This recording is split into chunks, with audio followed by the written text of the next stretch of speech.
Sunyi, gersang, redup. Itulah diriku. Langkah kaki menapaki jalan, tak tahu arah maupun tujuan. Bagaikan hidup yang tak berpedoman, seperti hidup dilanda kebodohan. Hidup tanpa ilmu, bagaikan rumah yang tak berlampu. Gelap bagaikan abu, seperti bayangan yang semu. Pada siapa aku harus bertanya tentang arti hidup yang sebenarnya? Ketika ilmu yang tak kupunya, pendidikanlah yang menjadi jalan utamanya. 12 tahun sudah aku mengemban ilmu dengan rasa yang pilu. Diriku hanyalah insan biasa yang masih kaku dalam mencari.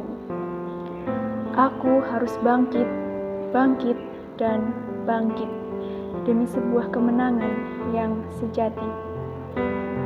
12 tahun sudah aku bersama tinta hitamku menorehkan kata per kata di atas lembar kertas putih. Di sini bukanlah masalah gelar ataupun pangkat, namun masalah jati diri. Bukan untuk menjadi kaya, bukan, cukup menjadi sebuah acuan dalam kehidupan. Di negeri ini, aku harus menuntut ilmu, mencari hal baru dalam sebuah titik temu.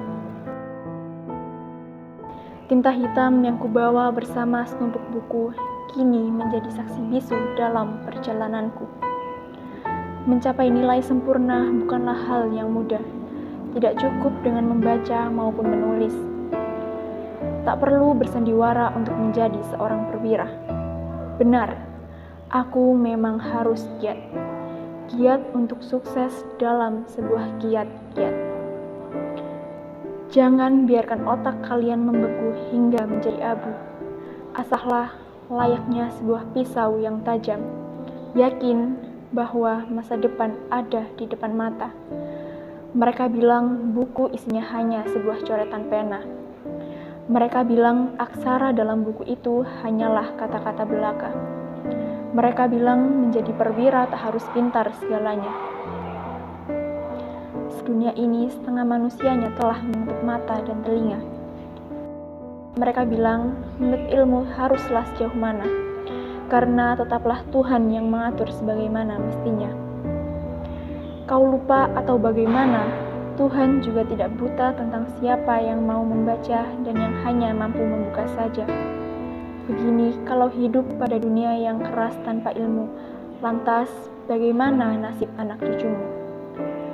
Kau ingin banyak uang tetapi tidak mau berkembang. Kau mau jadi pejabat, tapi yang kau lakukan hanyalah belajar tanpa giat. Jangan bercanda. Kau berharap kepada Tuhan berbaik hati menjadikanmu seorang perwira. Tetapi usahamu hanya begitu saja. Kau bilang ilmu hanya bertahan sebentar saja. Lantas bagaimana bisa mendiang Eyang Habibie namanya tetap menggema, selain karena ilmunya yang menyebar kemana-mana. Jangan biarkan otakmu membeku dan mengabu karena kamu menyepelekan ilmu. Jadi kau menunggu sampai usia keberapakah jika esok nyawamu diambil oleh Sang Pencipta?